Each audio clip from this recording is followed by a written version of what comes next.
everybody. Welcome to another episode of Real Hawk Talk. I am Brian Nemhauser. You can find me on Twitter, Instagram, TikTok, Blue Sky, everywhere else, Ad Hoc Blogger. And we're back. It's been a little while since we've been able to do a Real Hawk Talk show for various reasons. Some of us have been sick. Some of us have been traveling.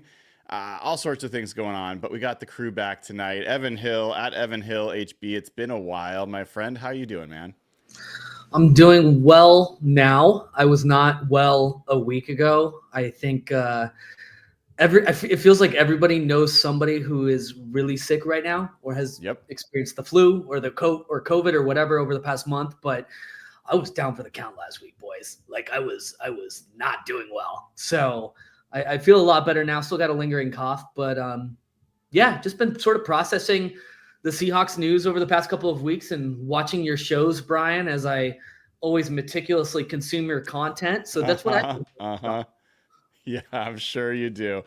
I mean, the bonus for people here is they got to watch me go through that sickness, which I'm sure was just wonderful to experience. But you actually came off the DL today, got good and got well enough to attend, and Nathan went down. So like Nathan was originally on the roster, and we gain one, we lose one, but we still got Jeff Simmons, at Real Jeff Simmons. He has not yet reached the phase of fatherhood where he gets sick every other day from something that his child brings into the house. So how are you doing, my friend? You get any sleep? A bit. I'm starting to get a little more, but the weather's been so crap in Toronto. My son's barely left the house other than to go to like doctor's appointments, and like he hasn't really gone for walks outside yet. It's been one of these weird indoor kids right now. So no, I'm not at that phase yet where all my friends have been getting sick all the time, and I'm like, it's been pretty easy for me, but everyone I know, like you guys said, is sick right now. So I've barely left the house in the last month, so it's been wild. Jeff, you mentioned how cold it's been in Toronto. How cold was it today? Today was like one of the warmer days, and it was like probably like 30. Okay, because I got to tell you this. You guys don't know this. So I'm visiting some friends in Montana very shortly, okay? And I've never been to Montana. Have either of you been to Montana? I've been to Montana. Okay. I checked the freaking forecast, okay? Oh, no. 5 degrees. 5. And I'm like I don't have the facilities. I don't have the clothing capabilities for this. It's going to be an expensive trip for you. I have no idea what I'm going to do. So I have to figure this out in short order. But I thought of you, Jeff, when I saw that podcast. This is another reason you need Jeff to move closer so you can just raid his closet when you go on these rare trips to the cold. Yeah. That's going to be fun. I assume you're going to spend time inside. Or are you going to go skiing? Or are you going to go anything outside? So I'm not a snow sport person, but there's this like famous, I want to say it's like a hot springs or something near Bozeman or something. I think that's like partially outside, but that should be the only time I'm outside. So my body's too fragile for the snow sports. too fragile. I love that. So wait, are you going to be there for the Super Bowl? Or are you going to go in after the Super Bowl? It's after the Super Bowl. Yeah. What I gotta take your temperature. Like, where are you guys at on the Super Bowl? Like, scale of 1 to 10, 10 being like can't wait for it, 1 being like not even going to watch it. Where are you guys on that scale? I forgot about it until like yesterday. So, I mean, I'm definitely going to watch it, but my interest level is pretty much at an all-time low. Yeah. Are you watching? You like doing a party at your place? You going somewhere? Do you know yet? I got some friends hitting me up and asking me the same thing. I might just do nothing, to be honest with you. Yeah. I'm not that interested. I'm not that intrigued. Jeff, are you in a different boat? Like, no, it's weird for me because, you guys know me. I'm a sicko. Like, I'm usually like scouring for bets and like coming up with like nonstop content, and like I haven't been following anything. I'm like at a 2 or a 3, and like my only excitement is that I actually get to like hang out with some of my buddies and like actually leave the house. But I'm more excited to like pregame to eat once the game starts. I'm close to like a 1. Like I don't really care for either of these teams. I'm not excited about either of these teams. I know, like Nathan was saying, like we should all appreciate greatness and things like that. I just can't get excited about Mahomes or Andy Reid or Jalen Hurts. Maybe I'll change my mind watching it, but I haven't felt this like disconnected. Because even like when the Niners were in, the hate watching component is almost more fun than anything else. Yeah, that's the Rams. thing is I honestly don't have a dog in the fight. Maybe I'm slightly pulling for the Chiefs, slightly, just because Chiefs in general annoy me less than Eagles fans, especially. But like, I don't have a huge. I definitely like Andy Reid better than I like Nick Sirianni, that kind of thing. But I don't know. I mean, the thing that I do like about it is it should be a good game. Like from a football standpoint, it should be a good matchup. I'm curious to see does a good offensive line with a mediocre quarterback and a great running back and a very good defense, is that enough to slow down a legendary quarterback and coach and that whole combination?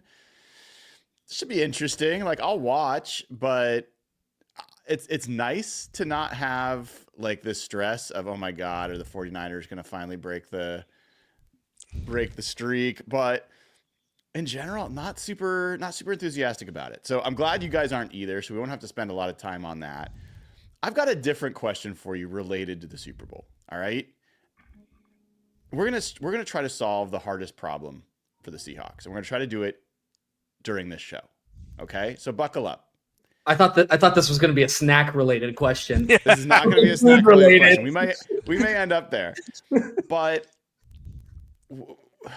would you agree that the biggest thing that the Seahawks could do to be playing again this weekend, as opposed to watching from the sidelines, is to find their next franchise quarterback?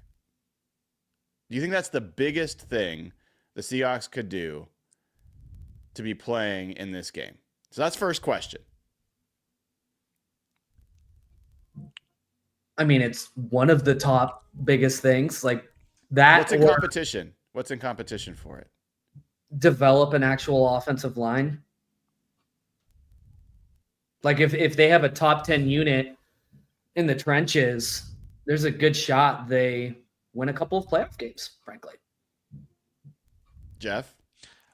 I think it is the number one thing, but I think building up the interior offensive line is got to be right there. Like these are two of the best interior offensive lines in the league. And like you said with the Eagles, ultimately I think they got to be great at something, whether it's defense, offensive line.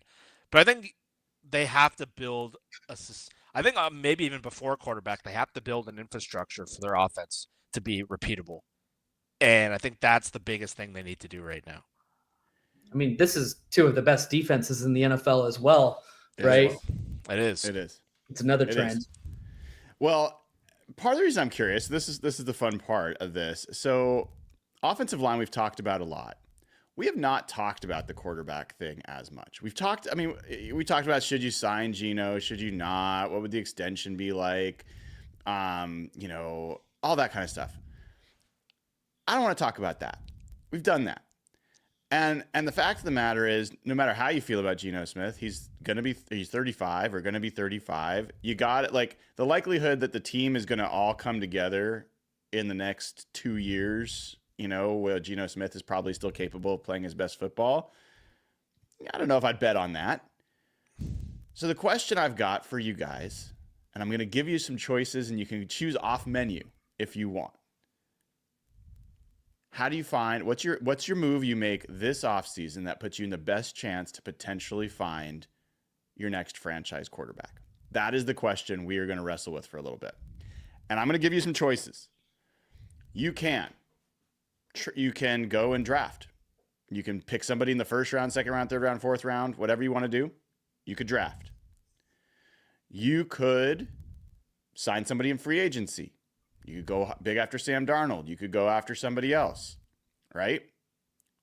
Door number 2. Door number 3, you could decide you're going to really give Sam Howell a shot. go with who you got on the roster.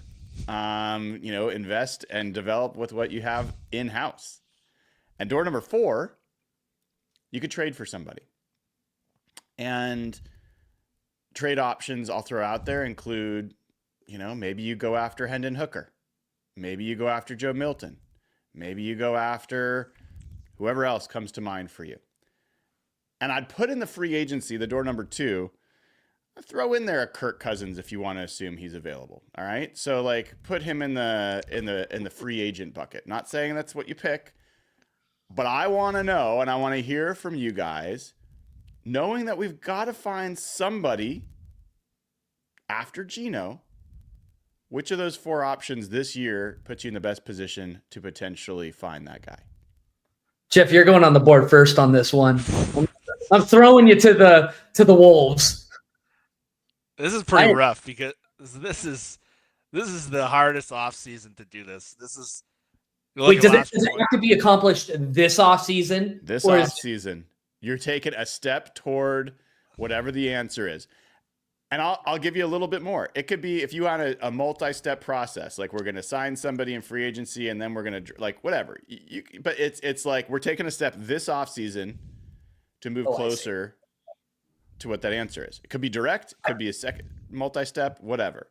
I just don't like the premise of the question though, because I don't think you're acquiring him this season or this offseason. You don't get to decide whether you like the premise. This is not the quarterback draft. Am I wrong? You guys are the draft guys. That's the sad part, because I think that's probably the best answer. I think it's a lottery ticket in the draft. I don't think it's in the first round. I do not think it's in the first round.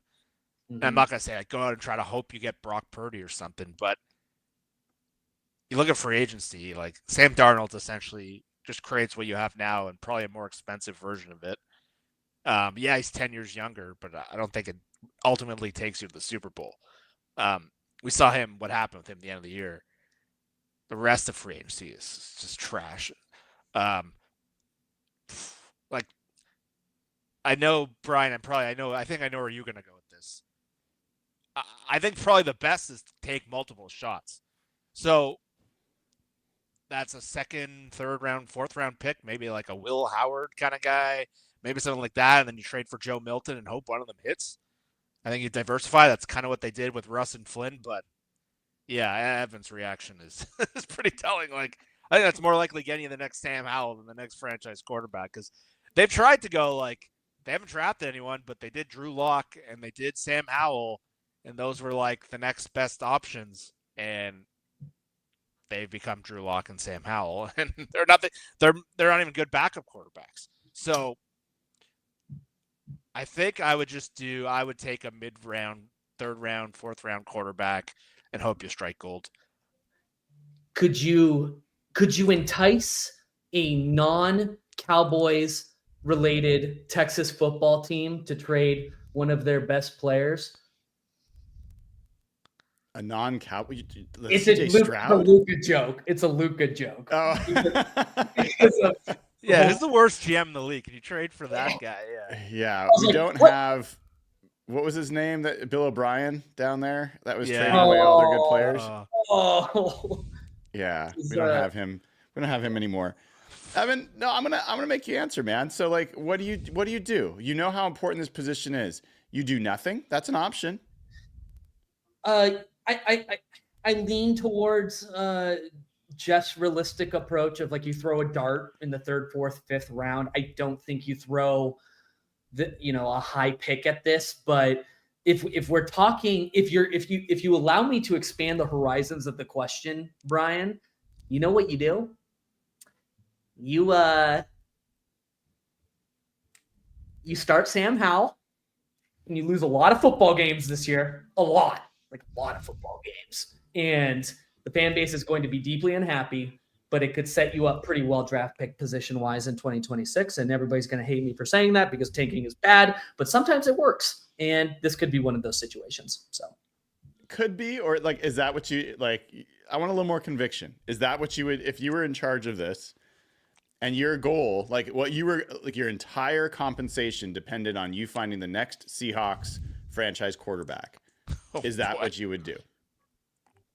Well, I was the author of the Get Plowed for Stroud campaign. You so I would, if I knew I had job security, right, going beyond this past year, I got no problem losing quite a few games to get a franchise savior in the following year, potentially. But I think you should throw a dart this year, regardless, in the mid rounds. Okay. So what I'm hearing from you, I want to play it back, is you would start Sam Howell. If your goal in isolation, top goal, is to find your next franchise quarterback, I think that is the most realistic, shortest path to getting there. Because the reality is, guys, is like Geno, as much as we hate him, like his floor keeps us relatively high. Wait. Don't say we hate him. I'm not in that bucket at all. Okay. I'm not even close to that bucket. Okay. So don't put me in that bucket with you. He keeps us in this mediocre purgatory window where it's going to be hard to find that next guy. It just is. Like, the chances are low. So, is what it is. So you would sit or cut Geno, and then you would play Sam Howell, and then you would draft a quarterback this year in the mid rounds. And then you would draft, if none of those players worked out, you would draft another quarterback early next year. Is that what I heard from you? Yeah. I mean, if that's the goal in isolation, yes. Let me. You hear how squirrely he is, Jeff? Like, this is like a C-level Seahawks podcast, and he, like, on a night that probably nobody's watching, nobody cares what Evan thinks, and he can't even commit. He can't even commit. It's a hard one, man. The Homish Seahawks fans are stoked that I'm taking this approach with Geno. Like they, I just don't think, like, Brian. What do you want me to say? Like. No. I just. This is. You're just dancing. You're dancing like this is like you're on a very hot seat, and I find this to be a no pressure conversation. But I enjoy that you're feeling the pressure. I don't like the time boxed window of, like, I don't think this is the year to do it. Like, I don't think you're going to find that guy this year. I really do. Jeff, what you're going to say? Well, I was going to say, this is the offense that was successful with Jimmy Garoppolo, Matt Schaub, Brock Purdy. I don't know how far we can take this thing back. Derek Carr to an extent. If Kubiak is good, and we don't know if he is, someone like Will Howardish could be fine in this offense. So that's where I think, like, the Jackson Dart idea or the Milrow, I think that's, like, I can't get really behind that. Evan's right. Like, this is a horrible offseason for quarterbacks. The supply and demand, like, surprised no one said, like, go get Russ and just have some fun or something. But hopefully you can find that kind of, you don't need, like, the super big arm guy to run this offense if you're going to have this system for a while. Now, is that a way to get a franchise quarterback? Is that what John looks for? No.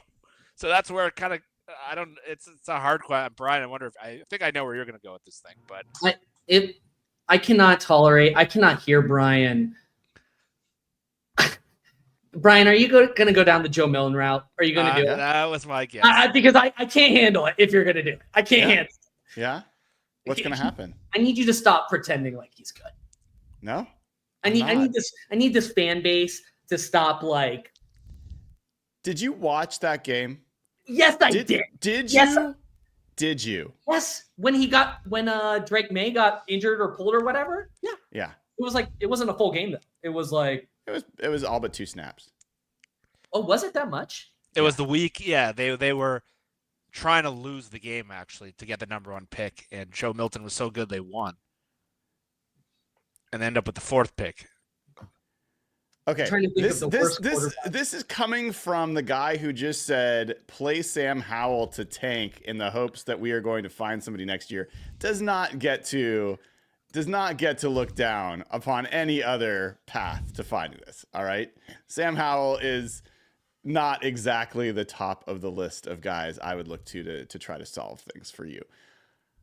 What do you want me to say? Like Matt Flynn once threw 5 touchdowns in a single game. Like he's a stud. Like all I wanted was conviction from you. I think I've got enough. I don't care what your plan was, but I wanted to know what it was. And I think I've got some clarity from both you. For me, guys, I look at the quarterbacks in this draft. If we had the number 3 pick, number 2 pick, I tell you both right now, we're kind of screwed because we would probably be drafting Cam Ward or Shedeur Sanders. I don't think they're that good either. I think that's consensus. I think if you spent a first round pick on a quarterback, you are married. You're putting a ring on that. And you are going to say you're going to spend 3-4 years trying to get that quarterback to work out. If you draft someone in the top 5, you got a prenup. Like you are really locked in with that guy. And I don't think either of these guys are worth that. So I'm glad in that sense that we are not in a situation to draft one of those top 2 quarterbacks. I'm not a huge believer in Jackson Dart. I'm definitely not a big believer in Will Howard, Riley Leonard, Tyler Shuck, like Jalen Milroe, like on down the line.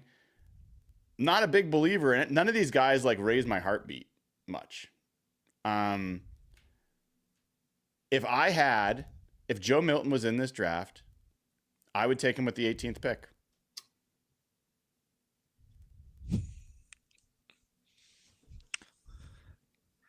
Sit on that one for a little while, Evan. It's like, did they really need to draft Nehemiah Pritchett last year? Well, DJ James, yes. But I mean, this is the risk you run when you don't use those late picks on a flyer at quarterback. Because even if let's say play it back, if the Seahawks had drafted Joe Milton and he'd showed some promise, even if they were like, actually, this guy's not very good, they could be probably peddling him into a 3rd round pick right now or more. Yeah. Instead, they used the capital on Sam Howell and DJ James. Yeah. You know, Evan, why are you so upset? What has made you so sad about Joe Milton? Were the Bills even starting Josh Allen in that game? Like No. who were the Patriots playing? Like were the Bills playing their starters that game? No, the Bills were actually trying to lose to screw the Patriots. Did you see how the Seahawks did against the Rams backups? Oh, so Joe Milton was playing a bunch of 4-stringers? Did you see how the How many other touchdowns how would did I Drake have made thrown you against that Bills against? defense? What's that? How many touchdowns would I have thrown against that Bills defense? 1, 0. 2, Maybe 2. maybe 2. What was your question, Brian? How did the Seahawks offense do against the Rams backups in that final game? It's the same question. No, Gino threw for 4 touchdowns. He's the starter. He's going against a lot of backups. JSN had a terrible game. He lost me money that day. I know. Look, I'm not sitting here telling you that Joe Milton's the next great quarterback, but of all the choices I see in front of the Seahawks, I think he's the best bet. If you told me, if I had some view of Hendon Hooker where I like saw something there, like I would be more interested in Hendon Hooker than any of the rookie quarterbacks that you're going to draft in this class. Okay, hold up. Okay, so let's say Joe Milton's available this offseason for trade. What are you offering as your BAFO, your best and final to the Patriots? I wouldn't go higher than a 3rd. Okay. Essentially the same thing as what I'm suggesting. So it's okay. I was really concerned you were going to say something much higher. I was really concerned. No, I don't think I'd go higher than that. Yes. But here's the thing. You're talking about taking a flyer on a mid-round quarterback, guys. Both of you said that. Yeah. Make the case for me about why your mid-round pick should be on one of the quarterbacks in this draft instead of the guy that was in last year's draft. That's already shown in the NFL. I don't care who he played against. He made plays in that game, athletic plays, throws that none of these guys have shown that they can do. So tell me who else is worth that 4th round pick you're talking about spending, or the 3rd round pick that you're talking about spending at quarterback. No, I'm fine with this logic. I'm not going to fight this one. Like if you want to throw a 4th or a 5th at Joe Milton at the Patriots for Joe Milton, sure. Like I'm not opposed to that. I don't think he's the guy. But sure, if you want to throw a dart there, that's fine. Yeah, it's more or less the same thing. I'm not going to fight you. It's more or less the same thing as what I'm saying. Like, I think Will Howard in this offense could work. I don't know if it's going to take you to a Super Bowl, but I think we've seen when you have like the kind of game he had. But is Will Howard the next Brock Purdy? And even if he is, how good is that? I don't know. So if you're just saying we're throwing a third, fourth rounder at another quarterback, it's essentially the same thing, whether it's last year's guy or this year's guy. I think really that's kind of the only route they have right now, unless they do the Evan thing or they trade all these picks for. I can't see McDonald and Schneider being like, we're going to load up picks for next year. Like, as much as I think Evan's plan does make sense in a theory, I can't see these guys doing it. Well, here's where I think that just falls down. Like, Mike McDonald's never going to intentionally not put his best team out there. It's not going to happen. And they're trying to build buy-in in that locker room. They're not going to intentionally go backwards. Like, no, they lose the room. They lose the room. I think ownership cares. Like, that's just not the way it's going to work. So they're gonna keep trying to win. And guys, they should probably win more games next year. The defense should be better. The offensive line can't be worse. We keep saying that, but it can't be worse. Assuming they don't botch this offseason. Say more. Well, I heard Brady Anderson on your show, and I don't know how much Brady knows, but hearing about his situation of, they're going to go back to the draft and maybe trade up more instead of kind of using free agency. And if they just kind of run the thing back and it's the same offensive line problem and the quarterback isn't as good, I think the offense will certainly be better. But if they just have the same offensive line strategy, they're hoping they get lucky in the draft. Maybe they take a guy in the second round instead of the third round. It's possible they're the same or they lose a game. So I think they need to really have a good plan to get better, especially up front. Well, I guess I kind of look at it and I'm like, show me the guys that have shown franchise quarterback traits. Like, of the guys, Riley Leonard hasn't shown it. Jalen Monroe's shown franchise quarterback legs, but we've talked a lot about what else he just has not shown in that regard. Tyler Shuck certainly hasn't. He's got some nice passes, some good highlights, but I'm not sure I've seen it. I don't think Will Howard's definitely, like, he seems like he has a pretty fixed ceiling in that regard. And so, like, Cam Ward, I think, has a pretty high ceiling. I think he's got a long road to get there, but it's a pretty high ceiling. You're not going to get Cam Ward, so it's not even worth talking about. And guys, like, you seem uncomfortable with this conversation, which is good. It's an uncomfortable situation for the Seahawks, right? But I don't think you can keep kicking the can down the road and not be making a move towards looking at your franchise quarterback. And I think that we're headed towards a path where they're going to use one of these mid-round picks on one of these rookies. And I'm telling you right now, I would rather spend a higher pick, up to like a third, to get someone like Milton than I would be to draft any of these quarterbacks. And I haven't heard or seen anything that really changes my perspective there. It doesn't mean I'm right, but, like, give me the 6'5", 250-pound guy that runs through people and has a rocket arm. Like, yeah, I'll take a shot on that. Who is locked behind a top 5 pick at quarterback. He's never going to be their starter. And from what we've heard, may be available. The Patriots may be making him available. I have a hard time seeing our general manager, John Schneider, Sam Howell's #1 fan, jeopardizing his confidence with a trade like that. I think John is totally comfortable rolling out Sam Howell next year if it comes to that. I mean, do you guys disagree? Jeff? I have no idea because everyone who was around Howell last year said he was god awful, and then he goes into that game and he looked so bad and so shook. And, like, if I was running the team, I'd probably rip the Band-Aid. I'd consider cutting him. I would just consider walking away. But I don't know how John feels about it. I know there's a lot of messaging to, like, national reporters that Ryan Grubb wasn't good. And they think that Kubiak can fix a lot of their issues, but I don't know if that relates to Howell or the run game or Gino. I don't know where it's standing on that. Brian, you were around the team. You might have All better right. idea. Watch this. Evan, watch this. All right. Propaganda alert. Propaganda alert. Tell me what you see here. Is this a high? Oh my God. Tell me what you see. Do you have anyone doing that coming out? Any backflips coming out? Do you have, watch these next two throws. Tell me that you've seen. Look at this throw. I don't care who you're playing against. Tell me who you've seen make that throw. Now watch this next throw. All right? Tell me who you've seen in this draft. Tell me who you've seen in free agency. Who's 250 pounds. Look, watch this. Watch this. Who does this remind you of? Look at him escape. Look how mobile. Look at him retreat, spin. And watch this. That's a touchdown right there.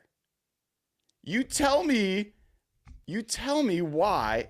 Look at that. The guy hits him. Watch that again. Watch that again. That might be his best highlight of the whole thing. Watch this again. The guy hits him full on. And he throws him to the ground and he looks at him. Tell me that this guy does not give you franchise quarterback vibes. I don't care who it was against. That was NFL players he was going against. What? Who radicalized you? He did. Who He did. In the how many snaps he took? How many? The 30, 50 steps. It wasn't just me that was radicalized. His game, that game was better than almost any rookie quarterback's game all year long. Now, that's against different competition.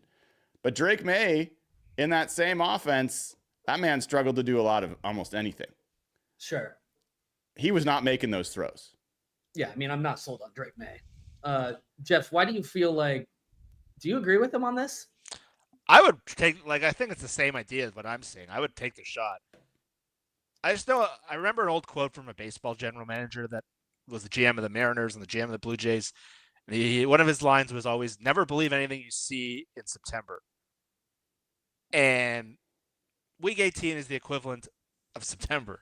So you might see some amazing things like that. Matt Flynn is a great example. I can't get that out of my head. I can't get that quote out of my head. But the physical tools are unbelievable. Like, if you're looking Will Howard and you watch that guy, you're like, okay, that's a Jimmy Garoppolo, Schaub type of player. I don't think that's going to fire anyone up in this modern era where you see what Josh Allen, Lamar, and what those guys do. So if you're betting on tools, Milton is like Cam Newton with a rocket arm. Like, the skill set is wild. I would need to know more about the kid, more about his attitude, his leadership, things like that. But if you're like, well, we can trade a third or just keep another Sam Howell year, I'd send Sam Howell to the CFL and take a shot on that too. But Sam Howell's got 1 year left on his deal and part of the worst draft class at quarterback, maybe worse than this one. And just all these guys are like, we're talking about in the draft, like the Jackson Dart has like Desmond Ridder vibes to me. Like, I feel major Desmond Ridder stuff where they're just I remember arguing with so many people when they're like, Desmond Ridder could go to the Seahawks at 9. I'm like, what are you talking about? Then he went to the third round and he stunk. And he's basically a third string quarterback after 1 year. So I could go, or I can get where Brian's going with this thing. Just if you're rolling the dice, why not take the lottery ticket with the most fun tools? I don't know if it's real, but I get where you're coming from. Those are two totally different things.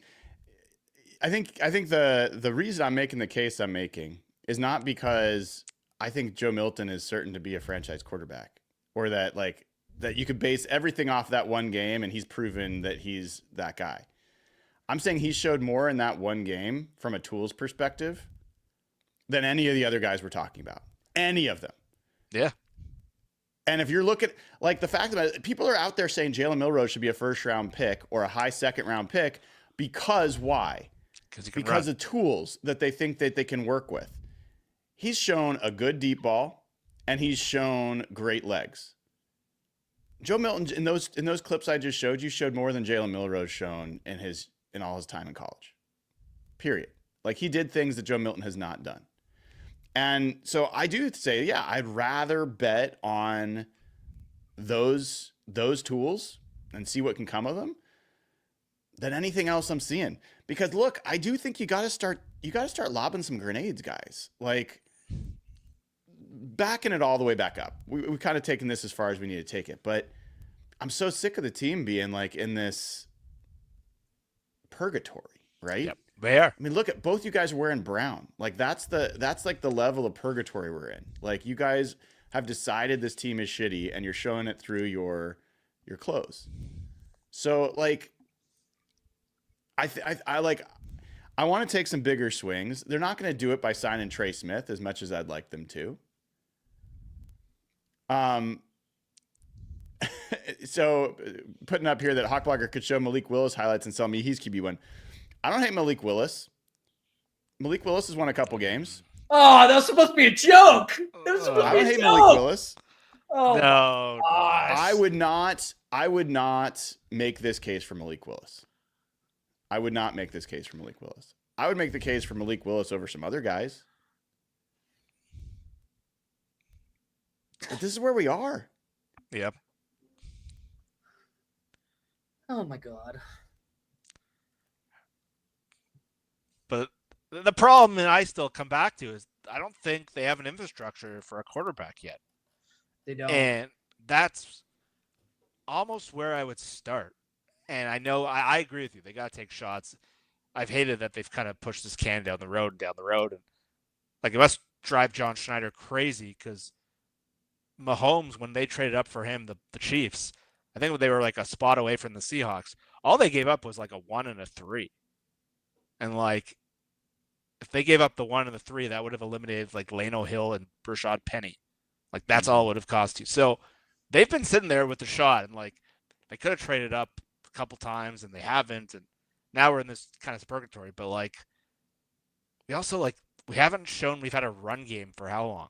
We haven't showed we've had an offensive line for how long? Like I would love for them to just kind of spend an offseason just trying to build an infrastructure for a guy and then making an aggressive move for one. But I'm with you, Brian. Like they can't just keep getting the Locks and Howells of the world and hoping he turns into Brett Favre. Like, but those guys stink. We got to be honest about how John has approached the QB position, right? Yeah. What has he literally done? Not rumored to do, but literally done. He's traded like multiple early picks for Charlie Whitehurst. He has signed Matt Flynn. He has drafted Russell in the 3rd round. He has traded the equivalent of a 5th round pick for Sam Howell. What am I missing? I mean, 6th round on Alex Magoo. Right? Drew Lock. Prioritizing as a throw-in. He prioritized him. Sure, but he was not the primary part of that trade. No, he's a throw-in in that trade by any way you figure. So John has not identified a guy. He rumored to be interested in Patrick Mahomes and Josh Allen, these other guys, but he has not done it.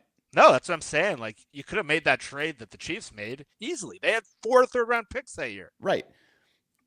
So then, if you know where his tendencies are, probably going to spend a mid-round pick one way or another on this.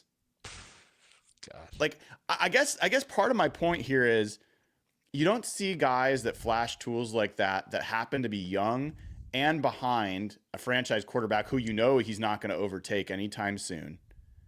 So he could be available. And he could be available for the type of compensation that your GM has given up in the past. Like, he's a lottery ticket.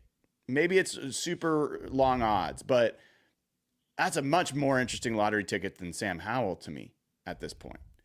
It's a much more interesting lottery ticket than Riley Leonard, or Kyle McCord, who I like. Like, so that's like, I think that there's this little window where there's this guy that's shown just enough. And guess what? All the people that are saying, what the hell? Like, why would you do this? It's one game. It's a game in September, whatever, like you're talking about. In this case, January. But I know what you meant. That's a baseball thing. That's going to keep his price from being a 1st-round pick. True. Right? True. If he had already done enough to prove that he is that valuable, you wouldn't even be able to really talk about getting him for this kind of pick. So I feel like there's this little window. And I want something that has a chance to blow up. And he hits the bar for me. I mean, that's fine. I mean, the reality is like you said, it's a lottery pick. And the answer is not sexy here, guys. Seattle just needs to start throwing money at lottery picks every single year. I don't care how low it is. They need to start throwing darts. They have not done it. They just haven't.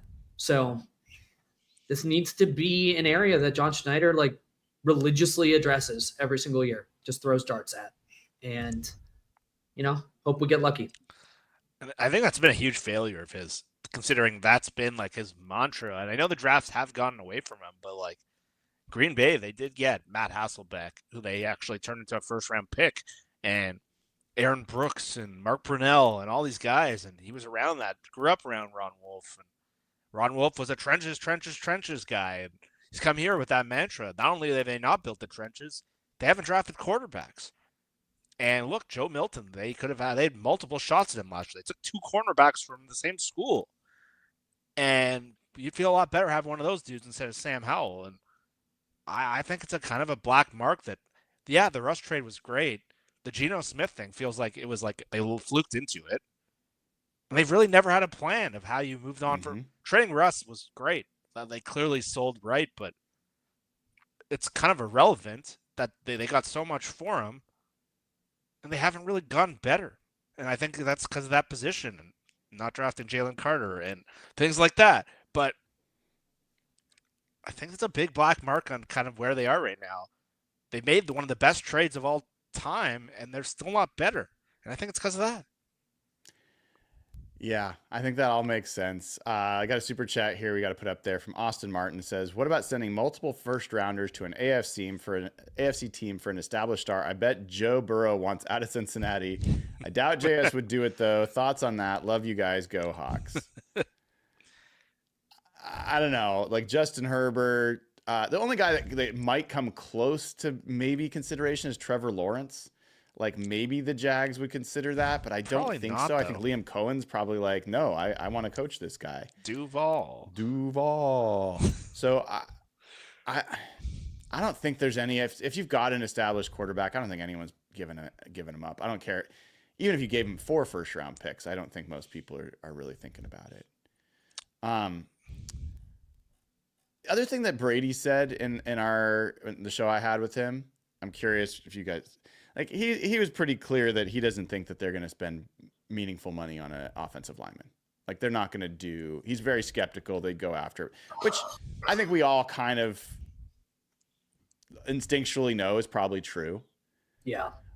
But if their answer is some Jag vet free agent, and then let's say they spend a first round pick on a guard. Where are you guys on that? Not good enough. Say more, Jeff. I've been saying it for years. They have to supplement. They have to do it in conjunction.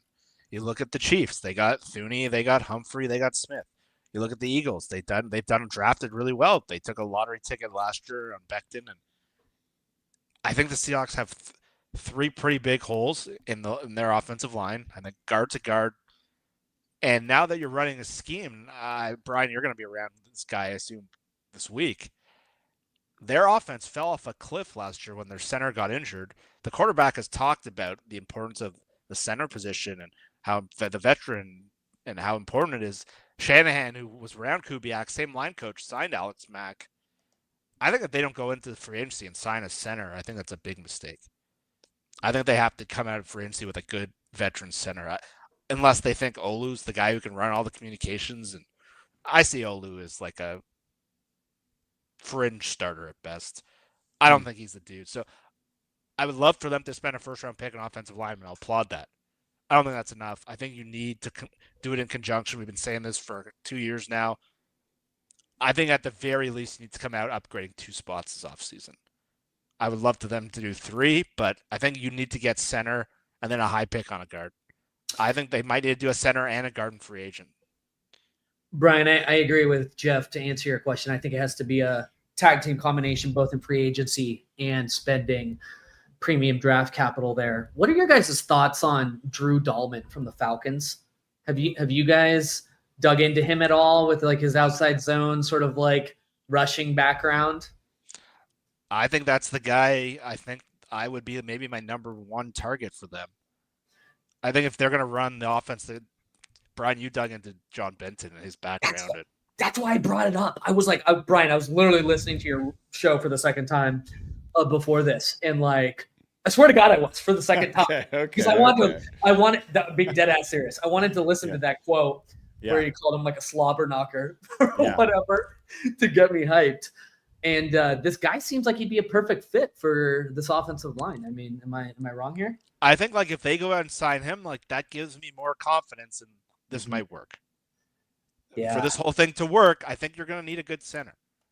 And I think if you convince yourself it's Olu and not Drew Dahlman, it's going to be really hard for even if they hit Tyler Booker or Zabel or one of these guys in the first round.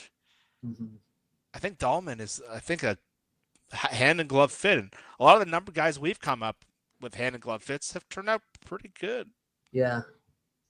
There's some interesting guard options too. I know Trey Smith is a top of the chart type of guy, but I have a hard time seeing them allocate that type of capital to the guard. But yeah, how do you guys feel about the fact that Drew Dahlman is a pretty poor pass blocker? He's a really good run blocker. John Ben can coach that up. I was going to say that this scheme is designed to kind of alleviate that a little bit. A little bit. I think if he can control the line calls and he can kind of get them going with their run game, I think you can live with a little of a weaker pass blocker at center. I think if you go out, I don't look like Ryan Kelly's like a 32-year-old starting to break down kind of guy. I don't know if that's a great answer.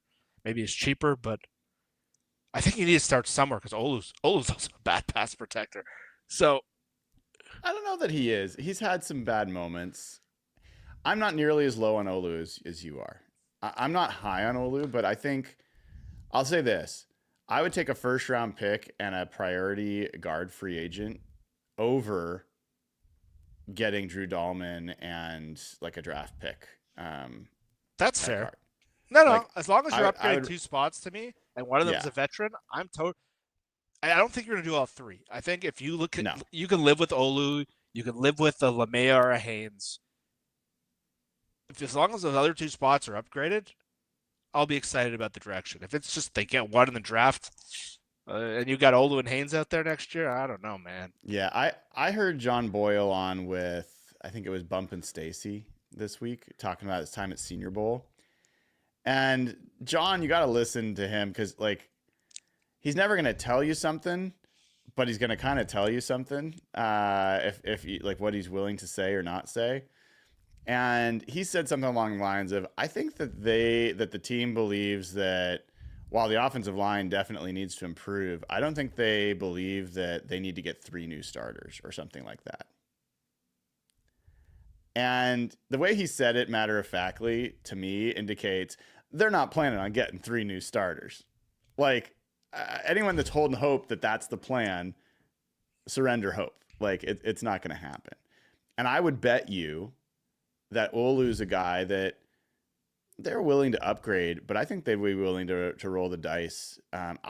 If you were to really push me, I would bet that their plan right now is to spend a higher pick, a first round or a second round pick on a guard, and then maybe sign a vet like under $5 million a year. That would be my bet.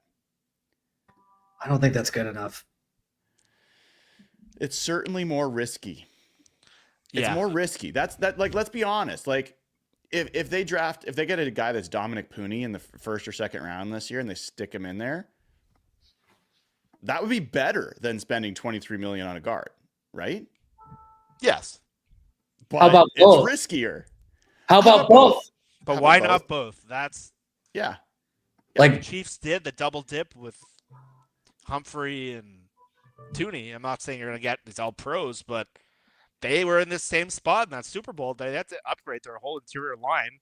They did it in one offseason, luckily, because they got Trey Smith in the 6th round. But what's the harm of double dipping and throwing more bodies? And if Haynes hits, great. But why not get like a Will Fries or a Becton and the Tyler Booker? And then if Haynes hit, then you're loaded. You talk about building for the future, bringing in a franchise type of guy. This is the moment. This is the time. Allocate premium capital, allocate premium financial resources to this position group so you can adequately control the line of scrimmage. And when a franchise quarterback does show up in Seattle, he's in a much better position with a competent pass protecting unit than the absolute crap show we've had over the past decade. It's guys, like this is and how not you just pass pro, the run blocking. Yeah, 100%. Yeah, like they lost games. They didn't make the playoffs last year because they couldn't win 3rd and 1. Okay, I forgot about patron questions. We got to do patron questions. So let's do that real quick. If you haven't already signed up at patreon.com/hawkblogger, you can ask us questions each and every week like these folks. Alvi is the first. And this question goes to Jeff Simmons. Just hypothetically, would you sacrifice Geno if you can get Miles, meaning go a different quarterback, risk sucking for a year before you find a replacement, or hope whoever you get to play QB gets 12 points a game because that's what you need? I question this probably wrong, so feel free to set the question in the way that makes more sense for the pod.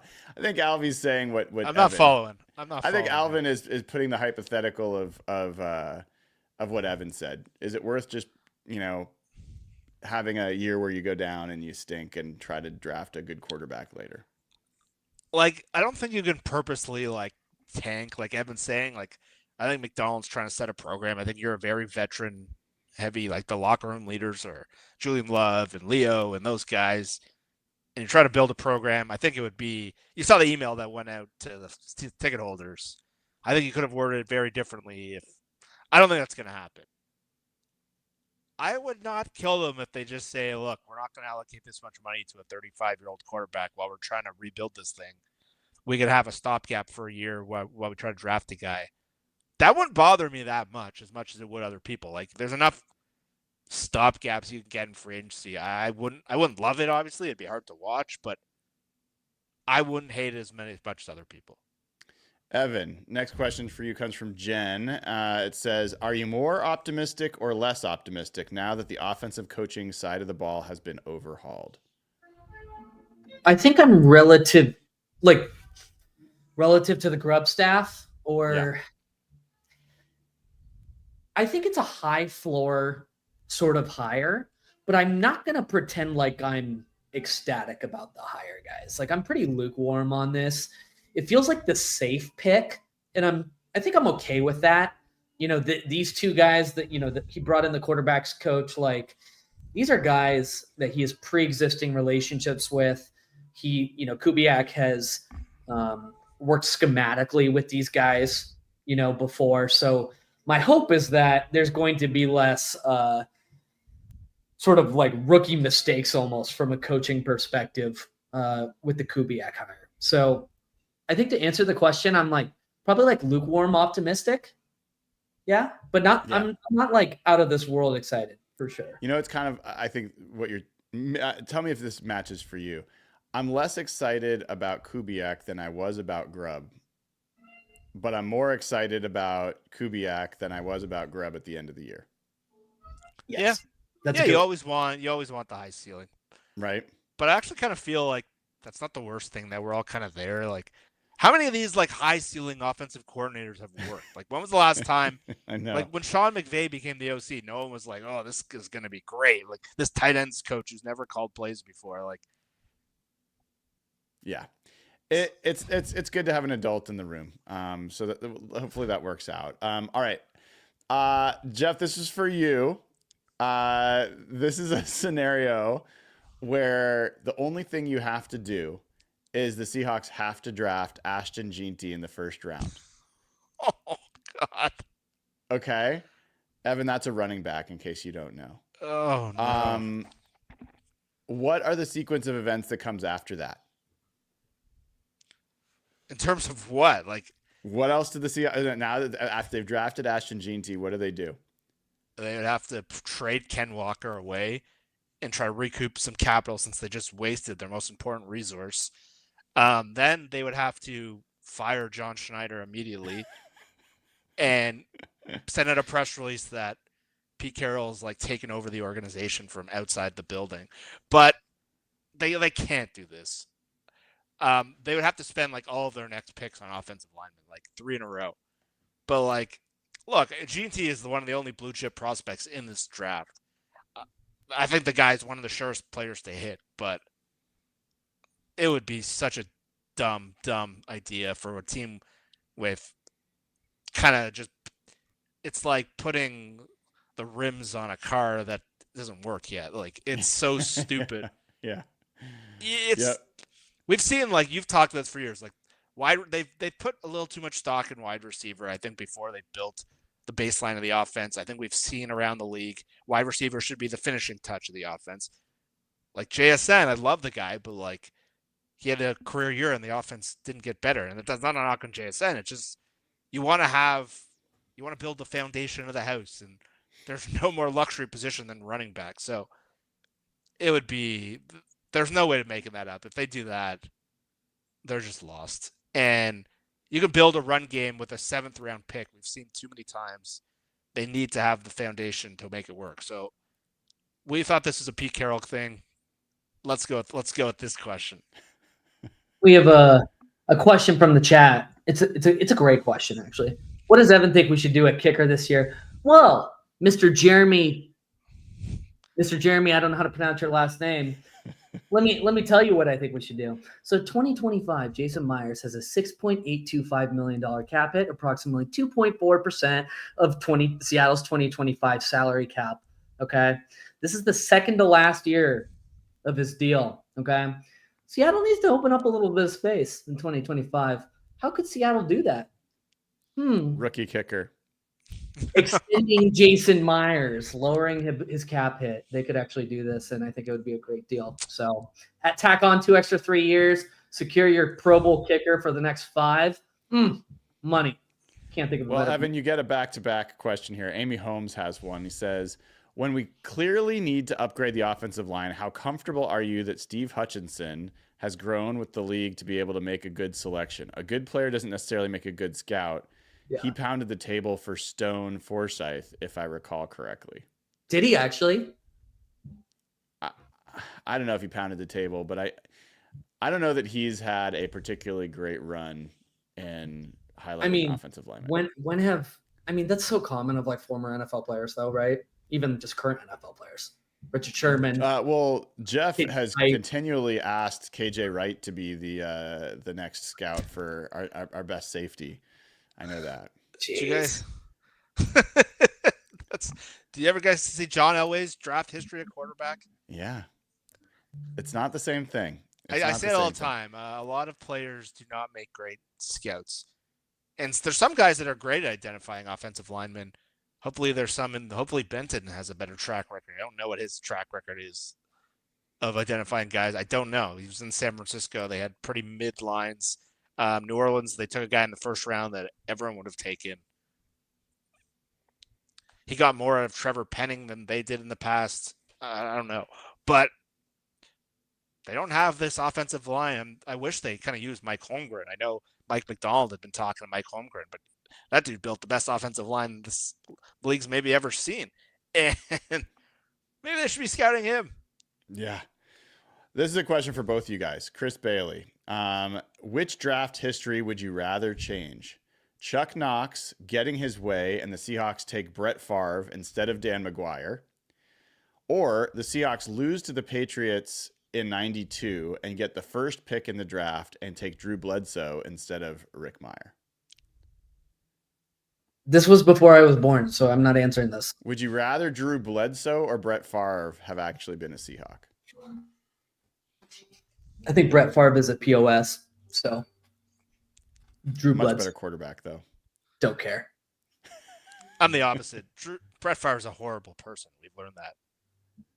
I throw all morals out the window. I don't care if you're a good person or not. I care if you win football games. Brett Favre was a way better quarterback than Drew Bledsoe. If I'm looking for morals, I'm not looking at the NFL. Like, that's not where I go for morals. Where like Ray Lewis is like the greatest linebacker we've ever seen, and we talk about his history, or Lawrence Taylor and some of the stuff he did. Mm-hmm. I'm not going to moral. I'm gonna take Brett Favre on that one. Jeff said the quiet part out loud. All right, last question. This comes from Sam Brown. Which Seahawk on defense would make a big jump from this past season to next season? Would have the biggest impact. So, which Seahawks defender, if they took a big jump, would have the biggest impact on the Seahawks? Still waiting for Boye Mafe to have like a. I don't know actually if that's my choice. No, I don't think there's a point where he can. I think he is kind of what he is, and there's nothing wrong with it. Yeah. I'm gonna go Byron Murphy. I think Byron Murphy had a much better rookie year than people gave him. He didn't splash as much as obviously like he's always going to get compared to Jared Verse, and Jared Verse is like the face of the team now, so it's frustrating. But they asked him to do stuff that was kind of like not what we would have drafted a first-round player for. He was at one tech. He was taking on double teams. He wasn't really asked to pass rush. If you're taking a guy 16, you're asking him to be like a disruptor. I think if they let him play that role a lot more, I think we've seen a lot of guys like Quinnen Williams and Dexter Lawrence and all these guys jump in year 2 and 3. Justin Matabuke jumped in year 3. I think if you could compare with Leonard Williams with what Byron Murphy we think he can be, that becomes the face of your team. I think if Tyrese Knight could take another step forward, that could be a pretty interesting linebacker group you got, especially in a Mike McDonald system, which emphasizes the position. It would be a big deal. I mean, you could pick almost any of them, folks. Like, if Reek Woolen took a big step forward, it'd be a big deal. If Devin Witherspoon took a big step forward and had more impact plays, big deal. My money, I think Derek Hall. I think I'd go Derek Hall. I feel like he's got the potential to have a higher upside than Boye Mafe because his main rush tool is power. And I think that can show up every single week, like we saw with Jared Verse. So I think Derek Hall, like in his fullest form, could be a 12, 13, 14 sack guy. That would be a huge difference because right now, guys, I feel a little bit concerned that they've topped out too low on the edge rush. And I feel like that's something that I would like to see. So that's a good one. Those were our Patreon questions. Thanks to everybody who took the time to submit them. And thanks for everyone who's over at patreon.com/hawkblogger. Couple quick things on Super Chat, and then we'll let everyone get out of here. Andrew McCrae, who's been a member for 3 months, thank you, Andrew, says, if we get Joe Milton, good job, Andrew, do you start him and trade Geno? Well, guys, I keep hearing this trade Geno thing. Nobody's trading for Geno. Like zero people are trading. Wait, there's one. Jeff, I don't think the Raiders are trading for Geno. I think they could. I think there's no chance. Go ahead. I think there is zero chance. You go ahead. And I think there's one team. I think Pete Carroll is the only one who could go in there and sell on Geno. I think they've had that story. I don't think they're going to be good next year. I think they can use him. I think Sam Darnold's probably a far more likely scenario. I think they're the only one. I think, Brian, you've made this point so many times that like it's so hard for a GM to go out in a press conference and go, we're going with Geno Smith to change our franchise. And the teams who need quarterbacks, the Giants and the Jets, like they've had Geno there. Like, how do you sell that? I think Pete could do it. Is it likely? No. I think they'll end up with probably Darnold. I don't know where Darnold's market even goes, but say the Rams get rid of Stafford and Darnold goes there and the Seahawks do ultimately move off. I think the Raiders, I think Brady tweeted this too. They're the one team that could. We got a super chat from Jonathan King. Last one here says, Olu is a great communicator that coaches rave about. It's true. Even when he was not starting, that was never the doubt with Olu. Was everyone says up and down, he knows his stuff and communicates really well, all that kind of thing. The question with Olu has always been physical. Like, does he have the physical tools to be better than just okay? And I think that's still the question. All right. Anything else, guys? Anything on your mind, Evan? We haven't talked to you for a while, so I want to make sure we get any of those sick thoughts purged from your head. Anything going on? Don't trade for Myles Garrett. Oh yeah. You're right. I did want to ask you about that. Say more. No splashy trades, please. Like, let's continue to build the way we're building. Like, invest carefully, methodically. Like, I don't think we should throw money at that type of guy right now. I don't feel like we're one piece away. That's the thing. Like, it doesn't make a lot of sense to me. I mean, are you guys in the same camp? Like in theory, you're 100% right. My issue is this draft sucks. Brian brought up the edge rush issue. You can get the best dude in the league and get out of a bad draft. I think everyone keeps coming back to the trades they've made in the past. I hated all those trades at the time because they were all gadget players. This is just a blue chip edge rusher in Mike McDonald's defense. I think it would be great, but Evan, like, big picture is right. Like, I don't think they're one player away. I don't think they should be taking shortcuts. I think they need to build a team. But man, like, if that trade's on the table and you can get Myles Garrett, what are you giving up? What are you giving up to get him, Jeff? I'd give up 2 firsts and like Boye. Oh hell no! Would you do that, Brian? I would do that. Would I do that? Yeah. No. Yeah, I don't. I would do that in a half a second. Not because, by the way, I think he's worth that. So that's not the issue for me. I think that's a reasonable offer. I don't think that's actually going to even be enough necessarily to get him. But you're also talking about paying him. And you're talking about him, though? I think he's probably going to want a renegotiated deal. I mean, he does have another year left on his contract, but generally, if you're going to give up this much for somebody, you're also going to want to sign them to a longer deal. He's 30 years old, like, are going to be. I just don't think the windows really match up to where that's where I mostly agree with you. Like, I don't think they need to do it. I would kill them if they did. I'm nervous the Rams or the Niners are going to do it. Niners are a decent bet, and I saw a really good point about the Niners. Knowing that Myles Garrett wants to go someplace that has a chance to win a Super Bowl, what's the highest draft pick associated with the team that has a realistic case to be made that they could be Super Bowl contenders next year? Yeah. The Niners at number 11. I don't think any of the top 10 teams can make the case. So you could argue that the highest pick that the Browns could get for Myles Garrett would come from San Francisco. Please no. Yeah, I mean, if we have to block Garrett and Bosa, it would suck on that. That certainly would suck. They kind of need that pick. Their offensive line is in trouble. Now their defensive line is too, and it wouldn't be as much in trouble after that trade. But I don't know that gets them over the hump. But I think that's a legitimate possibility. It just feels like every time this guy comes available, they end up in the NFC West. Can we like have one go somewhere else? I'd love him to stay in the AFC. That would be nice. Yeah. But you have to think that the Browns, if they're going to trade him, are probably going to want him to go to the NFC. Maybe Washington. Yeah. I don't know. Like the Browns might just be assholes about this. I'm kind of middle of the road here, but I'm kind of agree with Evan in general on this. Until you feel like your team is like that, you see a clear path to where they're just really on the march, and you can add like a supercharger. I just don't think that's who the Seahawks are yet. I don't think we've seen that kind of. They have not earned that kind of deal yet. I just like cool. You've got Myles Garrett rushing the passer, and you've got Sam Howell throwing 5 interceptions a game. Great. Sorry, don't really care. Not interesting. I don't know. You want to be the best at something. I think Garrett could make this the best defense in the NFL for a couple of years. That's the part I agree with. And I think that gives you a much clearer path than trying to become where you're not great at anything right now. All right, give me your prediction for the game before I let you guys go. Who's going to win? It's going to be so annoying, but the Chiefs are going to do it again. I think I got the Chiefs too.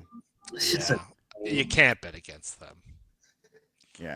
Yeah. Like all year, I'm like, this team sucks. They're not going to win. And they just win every game. It's ridiculous. Yeah.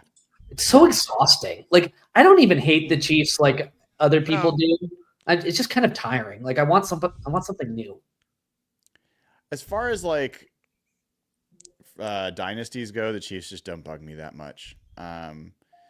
You know, they're still in the earlier part of this. If we're like the Patriots, where 15 years later they're still winning all the Super Bowls, then I'll probably feel a little different. But you know, I don't know.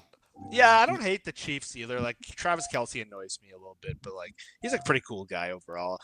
I just like still feel bummed that like if this was Bills Eagles, like I would have so much like energy and like emotion for this game, Yeah. and like I'm still kind of reeling from that. If And it was Lions Chiefs, that's what I mean. If it's Lions Chiefs or Bills Eagles or something like that, like I'd have so much fire for this game and like want to see one of those two teams win. And Yeah. it just feels like that was sucked away, and I'm still not quite there. One more thing, the Jalen Carter thing is going to keep coming up. You even brought up a little bit here, Jeff. People like nailing the Seahawks for not taking Carter. I still just don't have that. I don't have that. Like all of us were on. Like, well, I don't know if Jeff was on or not. Oh no, we were all very on. We all wanted them to draft Carter. Yeah, we did. We have our live reaction. That's not revisionist. So I already wanted them to do something else. But it wasn't just the Seahawks. There was like a lot of other teams that had the chance to take him. They all evaluated. This guy wasn't just having off-field stuff. He couldn't even finish his conditioning drills. There's all sorts of red flags, and they're like, we're not going to take the only top 5 pick we've had in like 20 years and spend it on a guy. Like, it didn't work out in the sense that, you know, maybe you would have been better off with Jalen Carter. But Devin Witherspoon's a great player, and it's not like the Sam Bowie, Michael Jordan kind of situation where you end up with a total piece of crap. You've ended up with a Pro Bowl, likely future All-Pro kind of player. You just didn't end up with the best possible guy that you could. It's like, I don't have that energy, but like there's a lot of folks who are like, man, they're so stupid. I just don't feel that way. I see the D. Eskridge thing, I'll have that conversation. But that one, I don't have that. No, I agree. Like obviously, like we identified Carter as the unique defensive tackle where you will have to be willing to look past it. And look, I would have rather them had Jalen Carter than Devin Witherspoon. Nothing against Devin Witherspoon, but you look at some of the teams after them. The Cardinals took Paris Johnson, who's a good player, but the Raiders took Tyree Wilson. Yeah, like if you're the Raiders, that's the team you're banging your head against. Like a history of taking guys like that. You took Tyree Wilson, who's like your 5th string edge rusher. That's the team that should be beating themselves up. The Seahawks ended up with a 2 years in the league, 2-time Pro Bowler, borderline All-Pro. Like, they did fine. He's an amazing player. He's a great, fun player. If you're the Raiders or Atlanta, who took Bijan, a running back, like, the Bears handed that pick up. Evan, how did you feel about the Pete Carroll hire? How did you feel watching any of that press conference? I haven't heard from you about that. I just wanted to hear your thoughts there before we wrap up. I mean, I'm stoked for him. I'll be rooting for the Raiders. I think he's in a great spot to reset them culturally. But like, I'm kind of indifferent about it. Like, I'm rooting for him. I'll be watching Raiders games. I'll tell you that. I'm going to be watching Raiders games, and it'll be interesting to see if he poaches or how much he poaches from Seattle's regime as it exists today, as he built out his staff, and some of the player personnel decision making should be interesting. But I mean, I'm mostly indifferent about it. Like, I think Seattle made the right decision moving on from him when they did, and I'm stoked for him. I hope it goes well, but like no crazy take on this. Yeah. I think the best thing you said there is I'll be watching Raiders games. I think I will be too. I haven't like intentionally watched a Raiders game in exactly a decade at least, like Probably maybe more. Probably more. My brother's a Raiders fan. They've had one winning year in 20 years. Now I'm going to be tuning into those Chargers Raiders games with Harbaugh right? and Pete. That's fun. I like that. That's fun. Yeah, it's kind of fun to have like a second team, and like I bet you Lockett ends up going there. And also, those two like hating each other. It's so fun that it is rivalries renewed. So, all right, guys, thank you for tuning in. Thanks to everybody else for showing up for the show. Make sure you give Evan Hill a follow at Evan Hill HB and Jeff Simmons at Real Jeff Simmons. I'm Brian Nemhauser. I will catch you all tomorrow morning. Until then, have a great rest of your night.